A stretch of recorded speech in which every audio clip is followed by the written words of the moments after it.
Sebelum kita masuki sesi, mari kita sama-sama berdoa. Ya Tuhan Allah Bapa kami, terima kasih atas kesempatan kami masih boleh mendengarkan firman-Mu. Tolong kiranya Tuhan supaya kami bisa fokus dalam sesi ini maupun juga sesi yang selanjutnya. Sertailah hati kami, tuntunlah kami, beri kami pengertian dengan Roh Kudus di dalam hati kami ya Tuhan. Jangan biarkan ada gangguan setan yang berhasil mengganggu kami sehingga kami tidak dapat mengerti firman-Mu. Dan kami juga mau menyerahkan untuk seluruh teknis, seluruh device kami, semua sinyal kiranya Tuhan Engkau yang berbelas kasih supaya kami bisa mendengarkan semua sesi ini dengan lancar. Sertai juga saya hamba-Mu yang manusia berdosa supaya layak menyampaikan firman-Mu ya Tuhan. Terima kasih ya Tuhan, di dalam nama Tuhan Yesus kami berdoa dan mengucap syukur. Amin. Oke, saya share screen dulu ya.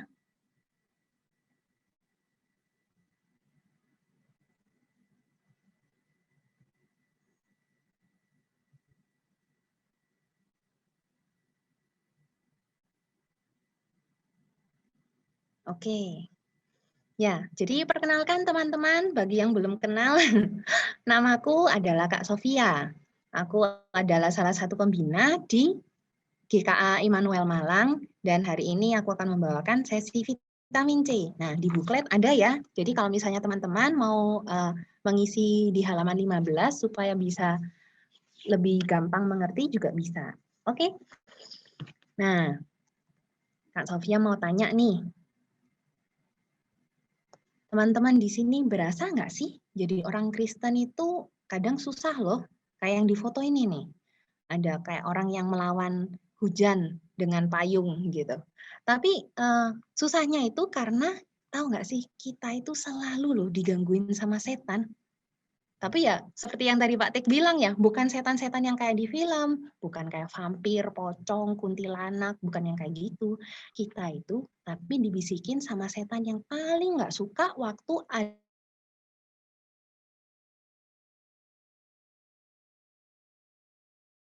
jadi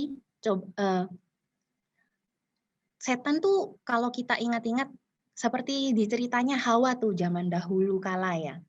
Hawa ditipu sama setan supaya Hawa itu jadi meragukan Tuhan dan akhirnya jadi berdosa deh. Gitu.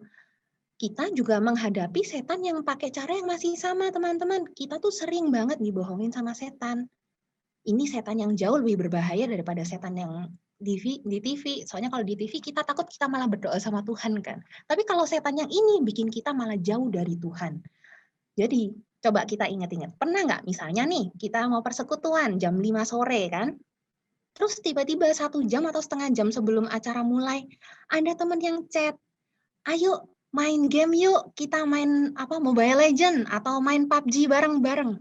Wah, dalam hati langsung galau nih. Aduh, asik nih diajak main weekend sama teman-teman gitu. Terus mulai si setan bekerja, dia berbisik di hati kita. Aduh, udahlah nggak usah bingung. Ikut aja main game. Soalnya, ngapain sih kamu tuh ke gereja setiap minggu? Emang dapat apa sih? Cuma dengerin doang kan? Terus abis itu nggak usah lah kamu pikirin perasaan teman-temanmu di persekutuan, mereka juga paling nggak peduli. Kamu ini perlunya ya peduli tuh sama perasaanmu, sama hidupmu. Soalnya kamu bayangkan, kalau kamu nggak ikut main ya kali ini, terus kamu kan ketinggalan main gamenya levelnya. Lain kali kamu nggak akan diajak main game lagi sama temanmu. Kamu tuh pentingnya sekarang harus jaga pertemanan, nggak usah ikut persekutuan. Kamu perlunya main game sekarang, udah nggak usah ikut persekutuan. Gitu. Dan itu semua adalah tipuannya setan. Contoh lain lagi misalnya, kita nih besok ulangan, besok ujian gitu. Terus habis itu, aduh kita bosan kita main TikTok nih. Terus pas lagi, mama waktu masuk ke kamar, kita waktu lagi online TikTok, diomelin lah sama mama. Wah dalam hati dongkol nih, aduh kena omel gitu.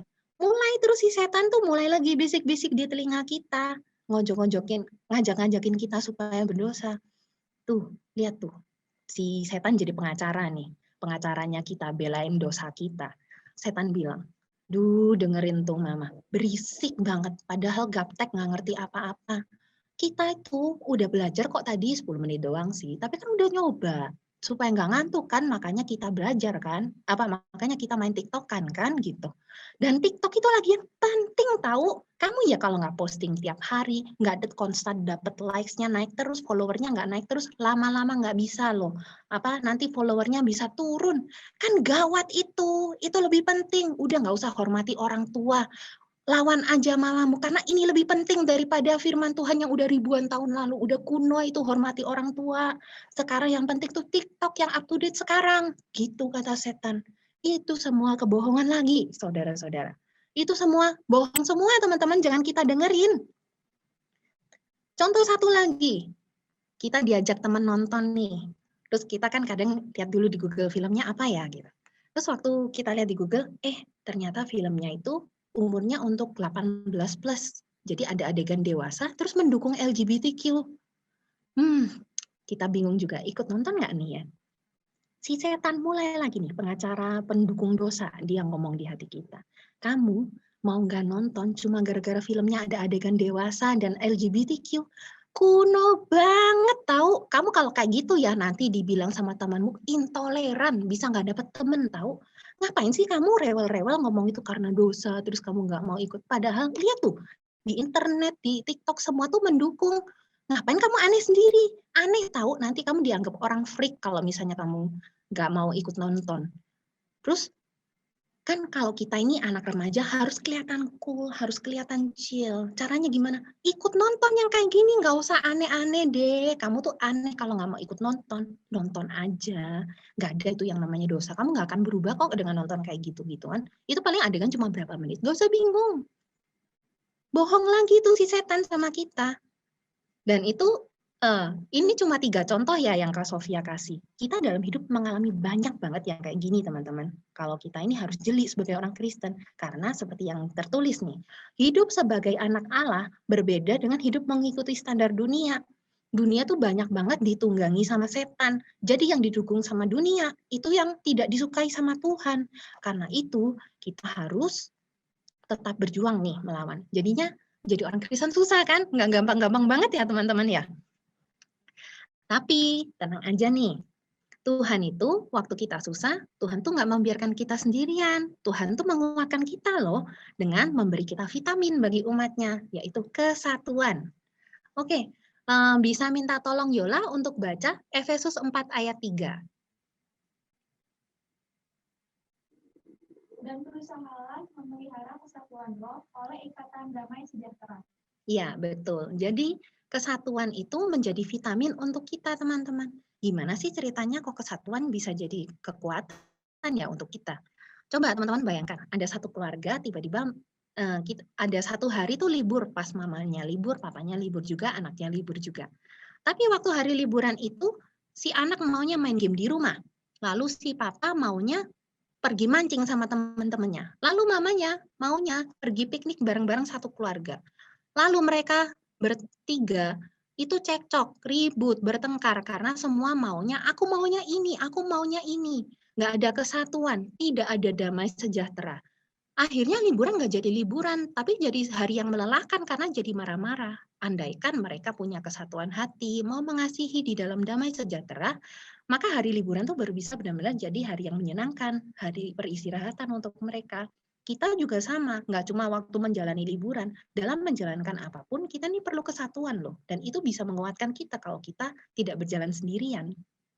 Nah, jadi teman-teman, kesatuan itu datangnya nggak bisa kalau dari diri kita satu orang aja. Jadi nggak bisa, oh aku jadi orang Kristen sendiri aja, pokoknya aku bener kan, aku nggak melanggar firman Tuhan, oke kan gitu. Nggak bisa kayak gitu teman-teman, tapi kesatuan itu datangnya dari sebuah perkumpulan orang, di mana ada banyak macam-macam orang di dalamnya. Dan dalam janji Tuhan ini, kita diberikan kesatuan itu di dalam gerejanya Tuhan. Di dalam orang-orang yang sama-sama percaya dan punya pengharapan yang sama di dalam Tuhan. Nah, kesatuan ini Tuhan tuh sudah bangun dulu di dalam gerejanya. Waktu kapan? Waktu hari Pentakosta, waktu Roh Kudus diturunkan, waktu itu gereja lahir. Nah, jadi kita sudah punya kesatuan yang tinggal kita hidupi saja, teman-teman. Nah, tapi kita perlu bahas lebih detail nih. Seperti apa sih kesatuan ini? Ini mari kita baca bersama-sama ya. Di ayat selanjutnya, Efesus 4 ayat 4 sampai 6. Minta tolong Yola bacakan lagi ya. Satu tubuh dan satu roh. Sebagaimana kamu telah dipanggil kepada satu pengharapan yang terkandung dalam panggilanmu, satu Tuhan, satu iman, satu baptisan, satu Allah dan Bapa dari semua, Allah yang di atas semua dan oleh semua dan di dalam semua. Oke, terima kasih Yola. Betul, jadi kita ada 7 macam kesatuan ya teman-teman. Satu tubuh, satu roh, satu pengharapan, satu Tuhan, satu iman, satu baptisan, dan satu Allah dan Bapa dari semua. Mari kita lihat satu-satu, maksudnya apa sih kesatuan ini? Nah, jadi satu tubuh seperti yang tadi sudah dijelaskan sama Pak Tik ya, bahwa kita ini satu tubuh di dalam tubuh Kristus. Kita satu tubuh Kristus bukan karena kita pergi ke gedung gereja yang sama atau kalau sekarang kita nonton link YouTube ibadah yang sama channelnya. Bukan juga karena kita sama-sama nih di sini ikut retret yang sama kan gitu. Tapi bukan itu yang membuat kita satu tubuh Kristus. Kita satu tubuh karena kita sama-sama dipanggil oleh Allah kita. Dan kita itu juga diikat oleh satu pengikat yang kuat nih. Pengikat yang kuat adalah satu roh, yaitu Roh Kudus, roh yang suci, roh yang membenci dosa. Terus bagaimana sih cara Roh Kudus itu mengikat kita bersama-sama dengan kuat? Nah ini kita lihat poin-poinnya. Pertama, Roh Kudus itu membuat kita bisa mengenal dan makin dekat dengan Allah Bapa. Jadi kita bukan cuma tahu, ada Tuhan, tapi bodo amat ada Tuhan, nggak peduli aku mau hidup kayak apa. Nggak seperti itu. Roh Kudus membuat kita bisa berelasi dekat dengan Tuhan. Kita bisa komunikasi dengan Tuhan lewat doa dan melihat karya Tuhan di dalam hidup kita. Dan kemudian kita tuh bisa makin kenal dengan Bapa karena dengan bantuan Roh Kudus kita bisa mengerti firman Tuhan, perkataan yang Tuhan ucapkan kepada kita. Jadi, karena kita bisa mengerti firman Tuhan, jangan lupa baca Alkitab ya teman-teman. Kita harus baca firman Tuhan setiap hari. Harus kita sediakan waktu untuk belajar yang hanya untuk ilmunya kepakai di dunia aja, kita belajar terus kok. Setiap hari kasih waktu berapa jam untuk belajar. Tapi kenapa untuk Tuhan yang nanti kita akan ketemu selama-lamanya, kita nggak kasih waktu untuk baca firman Tuhan. Sediakan waktu ya teman-teman. Dan melalui bantuan Roh Kudus, kita tuh diingatkan akan firman Tuhan yang bisa kita mengerti sehingga kita mengerti keinginan Tuhan. Oh, Tuhan tuh mau apa? Tuhan tuh menciptakan aku dengan suatu tujuan. Tujuannya seperti apa? Kita bisa jadi ngerti. Dan seperti yang firman Tuhan katakan, kan Tuhan memanggil kita tuh pertama, hukum yang paling penting, kita harus mengasihi Tuhan dan kita juga harus mengasihi sesama. Sehingga dengan bantuan Roh Kudus kita bisa mempraktekkan tuh hidup saling mengasihi dan hidup kudus. Bukan hidup dengan egois hanya untuk diri sendiri. Nah, kita hidup kudus itu jangan dibayangkan, aduh hidup kudus tuh mah nggak seru ya, nggak ada fun gitu. Itu adalah tipuan setan, teman-teman, yang mengatakan kalau hidup kudus tuh nggak bahagia. Dunia berkata, ditunggangi sama setan, dibilang katanya, kalau hidup tuh kejarlah bahagia supaya kamu bahagia. Tapi sebenarnya itu cuma kayak racun yang luarnya tuh permen. Jadi kayak teman-teman pernah makan nggak coklat yang dalamnya isinya kacang gitu. Luarnya sih manis, tapi kacang di dalamnya tuh racun, yaitu maut karena itu dosa. Kelihatannya manis sebentar, tapi habis itu kita mendapatkan maut. Sedangkan yang Tuhan janjikan, kita ini harus mengejar hidup kudus. Karena ketika mengejar hidup kudus, kita mendapatkan kebahagiaan yang sejati, teman-teman. Bukan kebahagiaan yang cuma sementara terus hilang, tapi sampai selama-lamanya nanti bersama dengan Allah. Itulah kebahagiaan yang sejati. Jadi jangan kita makan umpannya si setan yang kelihatan manis di depan. Mari kita mengejar manis yang selama-lamanya. Oke?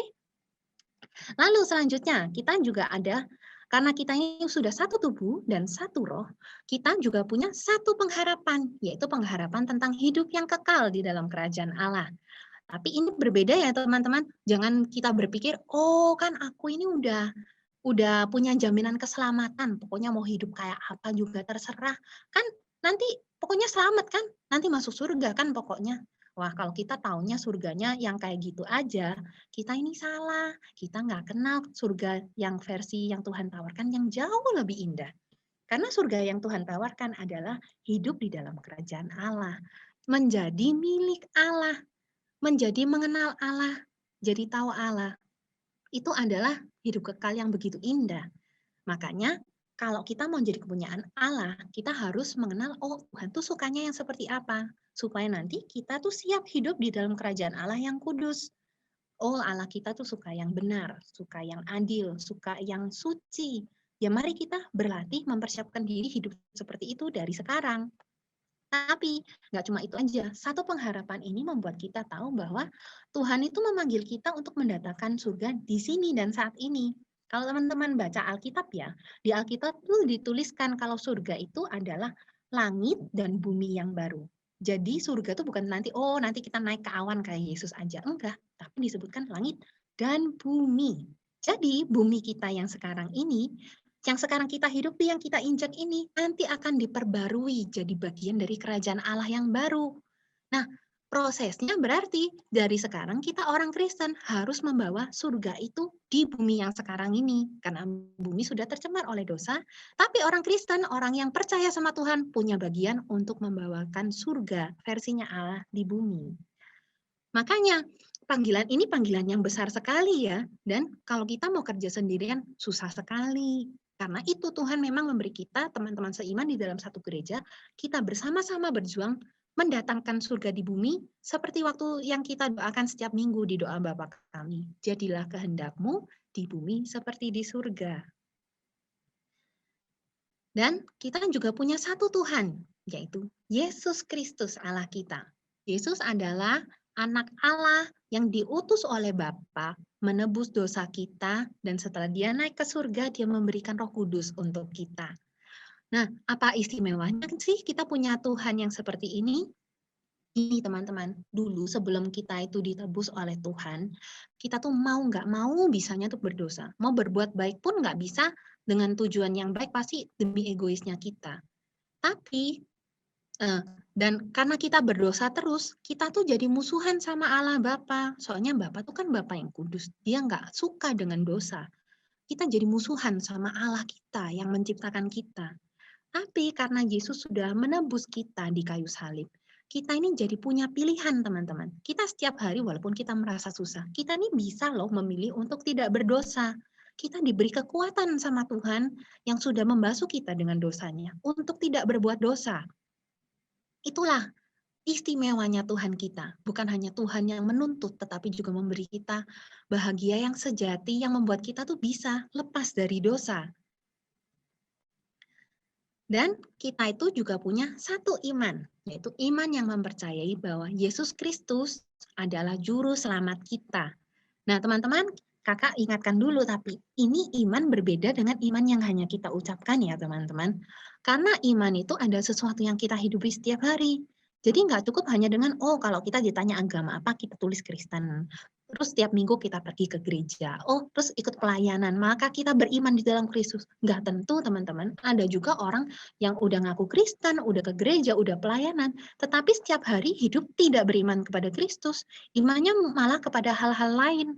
Contohnya misalnya, dia beriman kepada cari nilai sekolah yang bagus, atau cari penerimaan orang tua, atau cari pokoknya aku nyamannya kayak gimana. Seluruh hidupnya diusahakan supaya hidupku nyaman, bukan demi Kristus.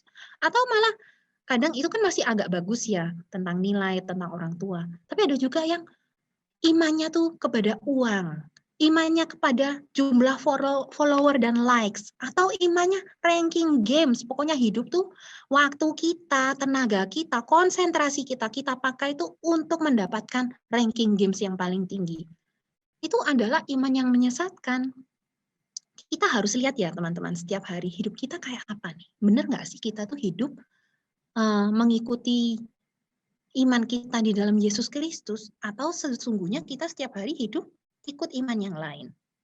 Lalu iman itu juga perlu kita mengerti seperti yang digambar ini, bahwa kita tuh beriman itu dengan hati dan dengan pikiran kita. Dengan segenap pikiran kita, gimana kita memakai akal budi kita hidup sebagai orang Kristen. Dengan seluruh hati kita, kita mencari cara bagaimana supaya kita tuh menyenangkan Allah. Namun, iman itu yang Tuhan berikan sesungguhnya jauh melampaui hati dan pikiran kita. Jadi misalnya walaupun, aduh aku sedang merasa sedih, aku merasa Tuhan tidak mengasihi kita, tetapi iman menguatkan kita. Ingat yang ditulis di dalam firman Tuhan, Tuhan tuh tetap mengasihi kamu walaupun mungkin kita sedang merasa kita tidak dikasihi Tuhan. Perasaan kita tuh bisa salah. Begitu juga waktu kita pikir, aduh kok aku nggak paham ya, kenapa Tuhan memberi aku jalan hidup kayak seperti ini gitu. Tapi kita juga dikuatkan oleh iman, Tuhan itu hebatnya jauh melampaui otak kita. Walaupun kita nggak paham, Tuhan tuh kita tetap harus berpegang di dalam Tuhan. Jadi iman tuh melampaui hati dan pikiran kita, walaupun kita harus hidupi dengan sepenuh hati dan pikiran kita. Itulah iman luar biasa yang Tuhan berikan untuk kita. Satu iman di dalam Yesus Kristus. Dan kita juga punya satu baptisan teman-teman sebagai gerejanya. Kita dibaptis dalam nama Allah Tritunggal, yaitu Allah Bapa, Allah Putra, dan Allah Roh Kudus. Satu baptisan ini membuat kita, walaupun kita usianya masih kecil atau sudah tua, walaupun kulitnya putih atau hitam, yang tiap hari makan roti atau tiap hari makan nasi, atau yang kaya maupun yang miskin, semua tuh nggak terlalu masalah, karena yang paling penting kita tuh punya satu identitas yang sama, yaitu anak Allah yang berharga. Kita sudah sama-sama dipersatukan, sama-sama dibasuh oleh darah Yesus di kayu salib.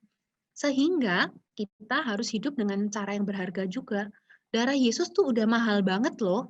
Makanya kalau misalnya kita hidup dengan cara yang tidak berharga, sayang sekali teman-teman. Satu baptisan itu menguatkan kita. Dan yang terakhir, kita tuh juga punya satu Allah dan Bapa dari semua. Nah, kita menyebut Allah ini adalah Allah dari mana semuanya datang. Karena Allah tuh yang menciptakan segalanya. Tapi Allah tuh juga nggak meninggalkan semuanya. Tuhan tuh tetap memelihara seluruh dunia termasuk diri kita. Dan semuanya ini ada juga untuk Allah Bapa kita. Makanya kita ini luar biasa sekali karena Allah tuh mau kita panggil Bapak, kita panggil Papa. Tapi jangan salah karena walaupun kita memanggil Allah itu Bapa, Allah Bapa jauh melampaui Papa kita yang di dunia. Kita mungkin memiliki Papa yang tidak sempurna, memiliki Papa yang ingkar janji, memiliki Papa yang mungkin pernah menyakiti hati kita. Tetapi Allah Bapa kita jauh lebih sempurna dari Papa kita. Jauh lebih kudus, jauh lebih mengasihi kita. Allah kita berjanji dan tidak pernah mengingkari janjinya kepada kita. Dan Allah kita tuh paling mengasihi kita, jauh lebih mengasihi kita dari apapun yang bisa ada di dunia ini. Itulah Allah kita yang luar biasa. Jadi kita mempunyai 7 kesatuan ini teman-teman. Kita punya satu tubuh, satu roh, satu pengharapan, satu iman, satu baptisan, satu Allah Bapa, dan apa tadi yang terakhir? Satu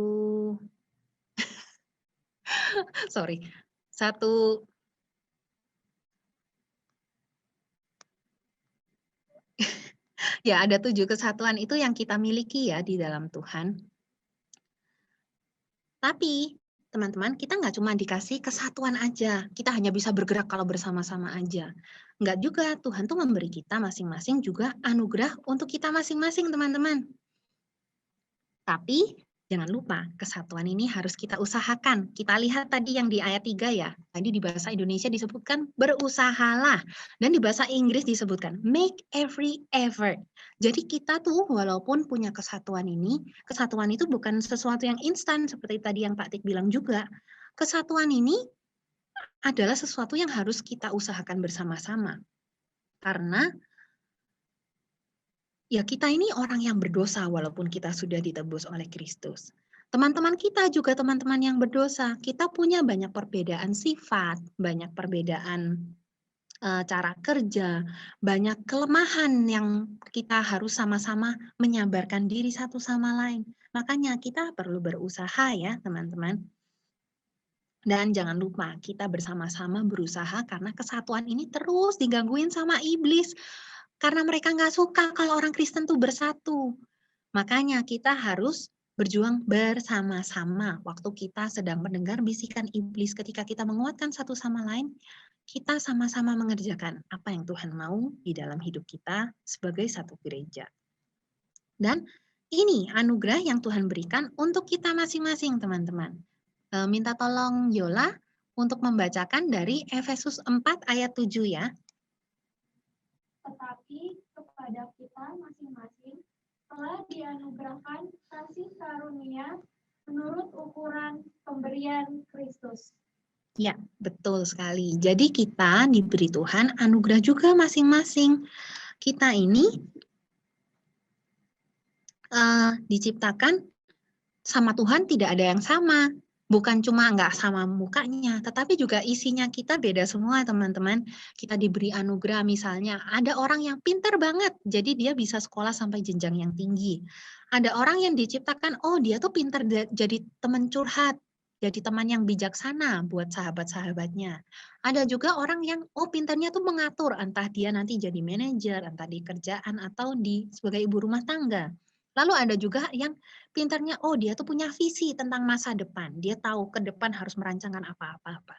Macam-macam teman-teman. Dan semua tuh levelnya juga beda-beda. Nggak semua orang punya keahlian tuh levelnya tinggi. Ada yang harus dikembangkan, baru jadi potensi harus dikembangkan dulu. Semuanya berbeda-beda. Tapi Tuhan tuh memberikan semuanya itu dengan suatu tujuan. Tuhan tuh menakar semua yang diberikan anugerah kepada kita. Tuhan takar bukan kebetulan. Tuhan tuh nggak seperti kita yang misalnya waktu masak atau waktu mama masak, modelnya gula sama garam mirip nih.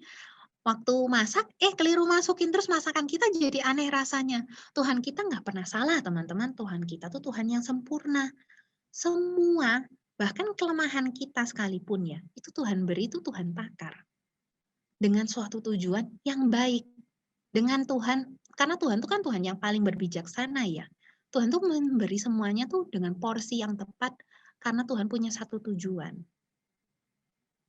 Dan tujuan itu adalah untuk melayani Tuhan, teman-teman. Jadi bukan untuk kepentingan kita saja. Kita diberi Tuhan sebuah anugerah, maka kita memuliakan Tuhan, melayani Tuhan, melayani saudara seiman kita dan dunia dengan anugerah kita. Tapi kadang kita pikir, ini anugerah kayaknya orang yang nggak Kristen juga punya nggak sih? Nggak cuma orang Kristen aja deh yang punya anugerah. Banyak kok orang yang nggak Kristen yang lebih pintar dari beberapa teman kita yang Kristen. Oh, tapi jangan salah teman-teman. Kita coba lihat ayat yang selanjutnya. Efesus 4 ayat 8. Minta tolong Yola bacakan ya.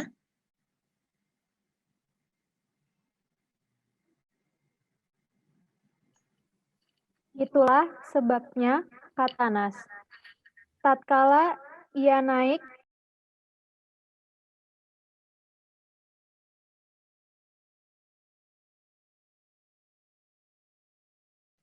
Oke, thank you Yola. Jadi ya memang seperti itu ya. Coba Kak Sofia jelaskan ya ayat ini. Itulah sebabnya kata Nas, jadi ada ayat di Alkitab menyebutkan, tatkala ia, yaitu Yesus, naik ke tempat tinggi. Ini Yesus naik ke tempat tinggi itu setelah Yesus menyelesaikan misinya di dunia ya. Jadi setelah Yesus mati di kayu salib, Yesus bangkit, lalu Yesus naik ke surga yang kita rayakan 2 bulan lalu. Nah, pada waktu Yesus naik ke tempat tinggi, Yesus membawa tawanan-tawanan. Yang ditawan siapa?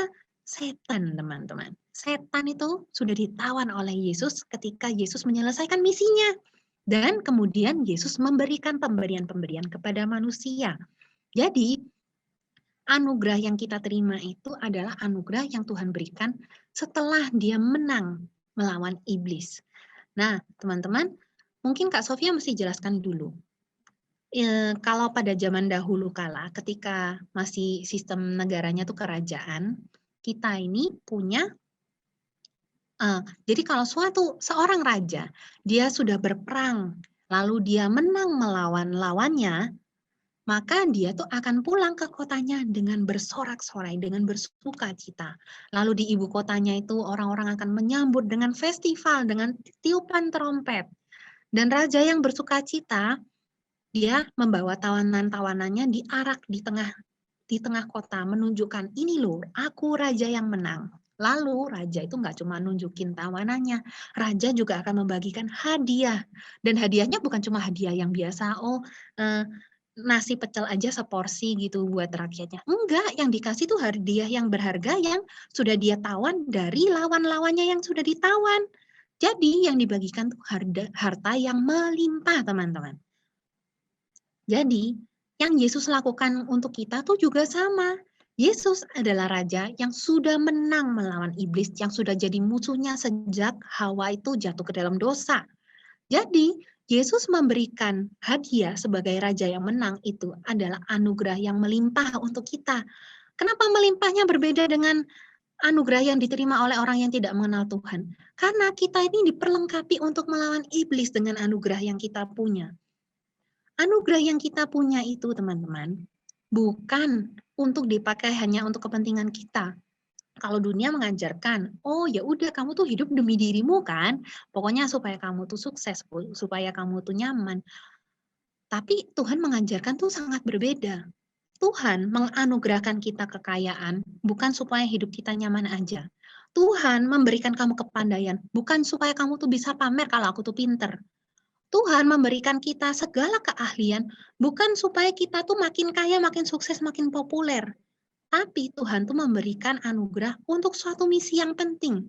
Kalau misalnya kita tuh ya pakai keahlian kita, anugerah yang Tuhan berikan hanya untuk kepentingan kita saja. Itu sama seperti kita tuh memakai tablet iPad tuh yang mahal, yang besar itu sebagai keset. Karena udah sepatu kita nggak bersih, kesetan pakai iPad, terus iPad-nya rusak lagi soalnya kita injek. Padahal iPad itu bisa dipakai untuk banyak hal yang lebih penting. Seperti itu juga kalau anugerah Tuhan tuh kita salah pakai. Tuhan itu punya tujuan yang besar, yang kudus dan mulia, yang perlu kita jalankan sebagai gereja.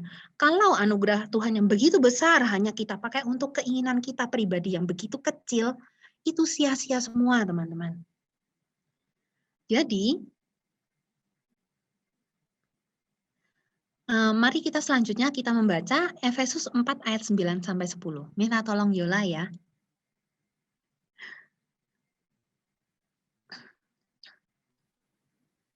Bukankah ia telah naik, berarti bahwa ia juga telah turun ke bagian bumi yang paling bawah? Ia yang telah turun, ia juga yang telah naik, jauh lebih tinggi daripada semua langit, untuk memenuhkan segala sesuatu. Ya, terima kasih Yola. Jadi betul ya, ini ayat ini menggambarkan bagaimana Tuhan Yesus yang adalah anak Allah yang statusnya sudah sangat tinggi, mau merendahkan dirinya, mau berkorban, turun ke dunia, bahkan bukan cuma ke dunia, ke kerajaan maut yang paling bawah. Dan dari situ Tuhan meninggikan Yesus ke tempat yang lebih tinggi dari semua langit. Ini berlawanan dengan yang dunia tawarkan untuk kita, teman-teman. Kalau dunia bilang, kamu kalau mau naik, kamu harus menginjak orang lain. Kalau namanya mati, itu kalah. Kalau di game, pemainnya mati, game over kan? Nggak ada yang namanya jadi pemenang. Kalau yang mau menang di dunia caranya, ya harus jadi yang paling kaya, ya harus jadi yang paling populer, harus yang punya likes, yang punya follower, yang punya subscriber paling banyak. Itu kata dunia, injaklah orang lain. Tapi Tuhan kita tidak pakai cara yang seperti itu. Mungkin dunia bilang, ih cupu, ngapain kok malah berkorban sih, malah mau dimanfaatkan, katanya begitu kata setan. Tapi ingat teman-teman, standar kita tidak boleh mendengarkan yang dunia katakan, yang setan katakan. Standar kita itu mengikuti standarnya Allah. Kalau standarnya yang menurut setan, menurut dunia, nanti waktu kiamat itu sudah berakhir teman-teman. Standar kalau oke, kita harus menang dengan menginjak, itu akan berakhir. Tetapi kita harus mengikuti standar Allah yang akan selama-lamanya terus ada teman-teman, sampai kekal. Yaitu standar bahwa kita harus mengikut Tuhan dengan cara merendahkan diri. Jangan menelan tipuan setan. Sekali lagi, jangan telan tipuan setan yang kelihatan manis sesaat saja. Dan Tuhan itu dikatakan di sini, Tuhan itu punya tujuan melakukan semuanya untuk memenuhkan segala sesuatu. Yaitu Tuhan itu akan membawa surga itu ke bumi seperti yang tadi sudah dijelaskan. Dan proyek Tuhan membuat langit dan bumi yang baru itu sudah dimulai dari gereja saat ini. Ketika kita ini orang-orang yang percaya melakukan keinginan Tuhan, membawa kedamaian, membawa keadilan, membawa yang benar dan yang sejati melalui gereja, dan tidak hanya di dalam gereja tetapi untuk dibawa keluar. Dari situ kita merasakan kepenuhan Tuhan. Jadi teman-teman, kita ini di dalam gereja adalah tempat Tuhan menunjukkan kepenuhannya. Tuhan tuh kan nggak bisa kita sense dengan indera kita. Tuhan nggak bisa kita lihat dengan mata kita.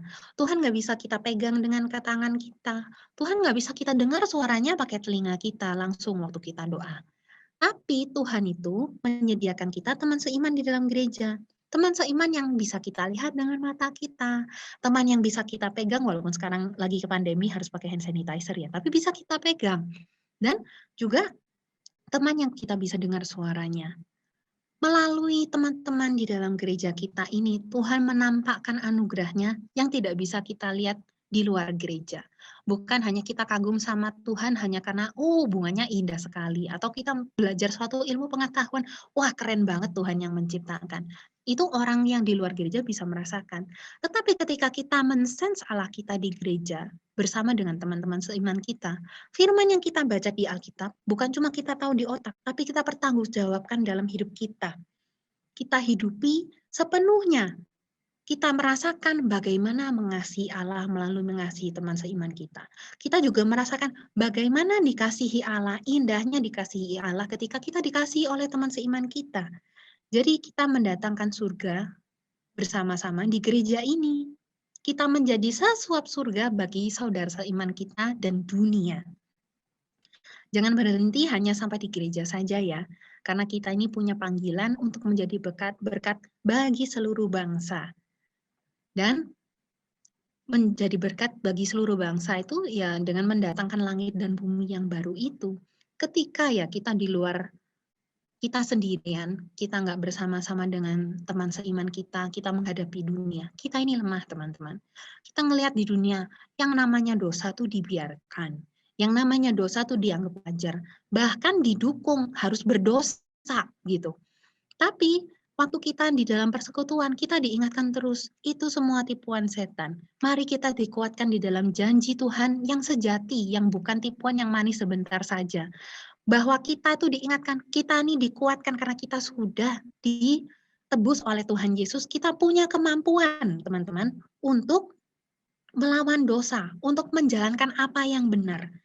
Bahwa kita ini bukan melawan dosa tuh sendirian, dan semua usaha kita sia-sia. Enggak, kita punya Tuhan yang peduli, kita punya Tuhan yang mau melibatkan kita di dalam kerajaan Allah. Walaupun kita ini hanya satu dari miliaran orang yang ada, kita ini berharga karena kita punya Tuhan yang sama-sama kita rasakan. Salah satunya melalui persekutuan kita, persaudaraan kita di dalam gereja. Itulah kepenuhan yang kita rasakan di dalam gereja, teman-teman. Jadi, inilah vitamin C dari Tuhan untuk kita, yaitu Kristus yang kita rasakan, kita sense secara nyata di dalam gerejanya. Christ in the church. Jadi, Tuhan yang sudah rela memberikan anaknya yang tunggal, menebus kita, lalu Yesus sudah bangkit dan menang atas segala maut, sehingga kita nggak perlu lagi takut akan maut, kita nggak perlu lagi takut mati, kita jadi punya kehidupan itu nggak perlu takut, tetapi penuh dengan kekuatan dari Allah. Kita dianugerahkan Roh Kudus yang terus membimbing kita. Dan kita tidak hanya diberikan anugerah sebagai suatu kesatuan, di mana kesatuan itu menjadi kompor bagi kita untuk menghangatkan dunia yang sudah dingin karena dosa, tetapi kita tuh juga diberi anugerah masing-masing yang kita manfaatkan bersama-sama untuk melawan segala tipu muslihat iblis. Kita jadi orang Kristen tuh bukan hidup gak realistis. Kita tuh bersama-sama disadarkan melalui persekutuan kita dalam gereja. Yang realistis itu adalah waktu kita mengikuti keinginan Tuhan, bukan mengikuti keinginan setan yang di dunia, yang mereka anggap realistis, kamu tuh jangan idealis. Enggak, teman-teman. Kita punya Tuhan yang sungguh-sungguh real, yang akan nyata sampai selama-lamanya. Bukan jangan telan permennya iblis yang isinya racun. yaitu dosa maut yang kekal. Marilah kita menyadari panggilan kita yang begitu mulia, bukan hanya untuk diri kita saja, tetapi untuk gereja kita, untuk dunia, demi kemuliaan Tuhan kita. Mari kita masuk ke dalam doa, teman-teman. Ya Tuhan, Allah Bapa kami, terima kasih Tuhan atas vitamin yang Engkau berikan kepada kami. Tuhan, tolonglah kami ya Tuhan, supaya kami ini tidak hanya mendengar, tetapi kemudian kami tidak berubah dalam hidup. Ajarlah kami bagaimana kami memakai vitamin yang sudah Engkau berikan. Ajarlah kami merasakan keindahan kesatuan yang Engkau berikan. Ajarlah kami supaya kami ini menjalankan apa yang Engkau inginkan Tuhan, supaya hidup kami ini tidak sia-sia. Terima kasih Tuhan atas pengorbanan-Mu. Terima kasih Tuhan atas anugerah-Mu. Kami menyerahkan seluruh hidup kami ke dalam tangan-Mu. Di dalam nama Tuhan Yesus kami berdoa dan mengucap syukur. Amin. Oke teman-teman, selanjutnya kita juga bisa mengisi refleksi ya dari pertanyaan-pertanyaan ini. Ya, Kak Rosa sudah men-sharekan linknya di chatroom kita. Jadi kita bisa menjawab pertanyaan ini dari link yang sudah diberikan ya. Ya, jadi pertanyaan yang pertama begini. Setelah kita mendengar sesi ini, adakah pemberian Tuhan dalam dirimu yang kamu sadari dan ingin kamu kembangkan? Coba kita sebutkan dan kita jelaskan. Ada nggak ya anugerah Tuhan yang, selama ini aku nggak nyadar kalau itu anugerah Tuhan. Dan sekarang aku sadar itu anugerah Tuhan dan aku mau mengembangkan nih sesuai dengan keinginan Tuhan.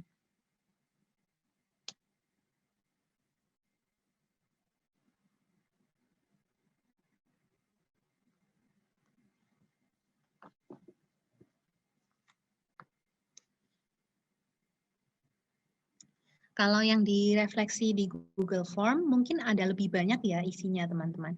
Tapi nggak apa-apa. Teman-teman, nanti kita ini refleksi akan jadi bahan untuk pembicaraan kita waktu refleksi bersama grup besar juga. Jadi tolong diisi sekarang supaya nanti waktu diskusi kita bisa lebih enak ya. Lalu untuk yang selanjutnya, pertanyaannya, mau nggak kita yang pertama, mulai mencari apa yang Tuhan berikan di dalam komunitas? Kita pengen tahu, masa sih mungkin komunitas selama ini setauku ya gitu-gitu aja sih di dalam gereja gitu. Tapi mau nggak sih kita tuh bukan melihat apa yang kita lihat menurut standar dunia ya, tetapi menurut apa yang Tuhan tawarkan. Tuhan berbicara, ini yang ditawarkan di dalam gereja, di dalam komunitas. Mari, mau nggak kita melihat sama-sama? Lalu yang kedua, mau nggak kita setia bertumbuh di dalam komunitas? Jadi bukan cuma, kita lihat ada nggak sih? Oh ya udah ada. Enggak gitu.